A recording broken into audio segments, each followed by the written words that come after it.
తరగతి గదుల్లో టీచర్ లేనప్పుడు పిల్లల మధ్య సంభాషణ ఎలా ఉంటుందో చూద్దాం. కాబట్టి మాది ఫార్ములాస్ బ్యాచ్. మాకు టేబుల్స్ బాగా వచ్చు కాబట్టి మాది టేబుల్స్ బ్యాచ్. చాలే మీరు మీ మొగాళ్ళు మేడం ఈరోజు ఎన్ని టేబుల్స్ ఇంకా ఫార్ములాస్ నేర్చుకున్నామో మీకు తెలుసా? చాలే, నీకు పెద్ద తెలిసినట్టే చెప్తున్నావు. ఇప్పుడు ఏం చేద్దాం?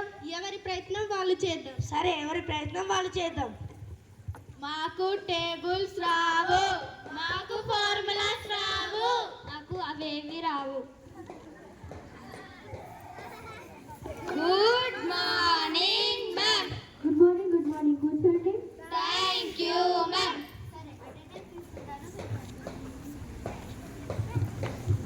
సాత్విక ప్రెజెంట్ మ్యామ్. సంగతి present ma'am. Varsha present ma'am. Susmita present ma'am. Kiranmai present ma'am. Prasanna present ma'am. Arushi present ma'am. Parindra present ma'am. Dhanvik present ma'am. Shivapranay present ma'am. Vidyasharan present ma'am. Shreyan present ma'am.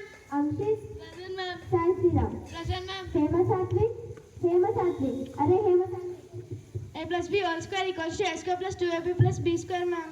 అబ్బా రానని ఫార్ములా చెప్పమన్నానా లేదా అటెండెన్స్ చెప్పమన్నానా? నాకు ఫార్ములా చెప్పమని వినిపించింది మేడం. సరేలే కూర్చో. ఇంతకు మీరు అందరూ ఫార్ములా టేబుల్స్ నేర్చుకొచ్చారా? సరే, ఒక ప్రాబ్లం చెప్తాను, రాసుకోండి. Length of one second madam. చెప్పండి మేడం. One second madam. చెప్పండి మేడం. రాసుకోండి.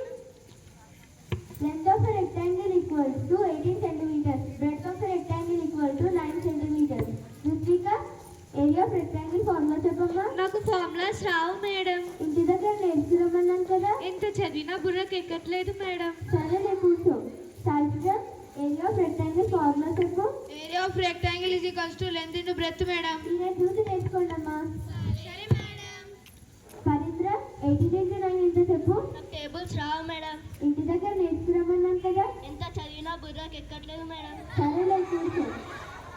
వర్ష, 18 into 9 ఎంతమ్మా? 162 మేడం. ఈమెను చూసి నేర్చుకోండిరా.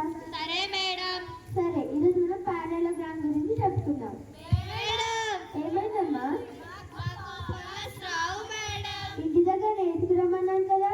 ఎంత చదివినా బుర్రకు ఎక్కట్లేదు మేడం. సరే, అది ఏడవండి.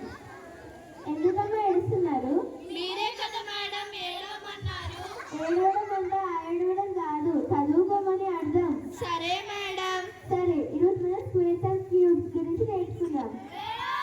ఏమైందిరా? మాకు టేబుల్స్ రావు మేడం. ఇంటి దగ్గర నేర్చుకురమ్మన్నాను కదా. ఎంత చదివినా బుర్రకు ఎక్కట్లేదు మేడం. మరి ఈరోజు ఏం చెప్పకున్నారా? ఏమీ చెప్పుకోకుండా ఇలానే కూర్చుందాం మేడం. ఒక్కరోజు అంటే సరే, మరి రోజంటే ఎలా? ఎగ్జామ్ అప్పుడు చూసుకుందాం లేండి మేడం. ఎప్పటి వరకు అప్పుడే తీసుకోవాలి కదరా. సరే మేడం. సరే, వినండి. శ్రీనివాస రామానుజన్ కూడా చిన్నప్పుడు ఇది అది అనకుండా మ్యాథమెటిక్స్ బాగా నేర్చుకొని గొప్ప శాస్త్రజ్ఞుడు అయ్యాడు. మీరు కూడా అలాగే కావాలి. మేడం, మీరు మాకు శ్రీనివాస రామానుజన్ గురించి చెప్పి సూర్యోదయం చేశారు మేడం. సూర్యోదయం గారా చంద్రోదయం. అది ఏమీ కాదురా, జ్ఞానోదయంరా. మేడం, మీరు మాకు శ్రీనివాస రామన్ గురించి చెప్పి జ్ఞానోదయం చేశారు మేడం. సరే, మ్యాథమెటిక్స్ అంటే addition, subtraction, multiplication, tables, division ఈ రోజు నుండి అవన్నీ నేర్చుకుంటారని కోరుకుంటున్నాను. సరే మేడం. థ్యాంక్